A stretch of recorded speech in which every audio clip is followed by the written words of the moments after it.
নমস্কার। আজ আমি আমাদের সবার আদরের মা কালীকে রং তুলির মাধ্যমে ফুটিয়ে তোলার চেষ্টা করব।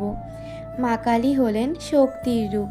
মা কালীর ছোটবেলার কাল্পনিক রূপ খুব মিষ্টি ও ভক্তিপূর্ণ। মা কালীর গায়ের রং মেঘের মতো কালো এবং নীল রঙের, কারণ তিনি মহাবিশ্বের সব রং নিজের মধ্যে মিশিয়ে নেন। তোমরা কি জানো মা কালীর কটি রূপ? জানলে কমেন্ট করে জানিও।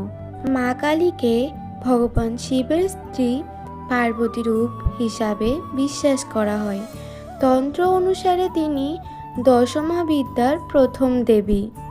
কেরালার লোকবিশ্বাস অনুসারে ভগবান শিবের তৃতীয় চক্ষু থেকে রাক্ষসদের ধ্বংস করার জন্য তিনি আবির্ভূত হন। আমার আঁকা মা কালীর চিত্রটি তোমাদের কেমন লাগলো কমেন্ট করে জানিও।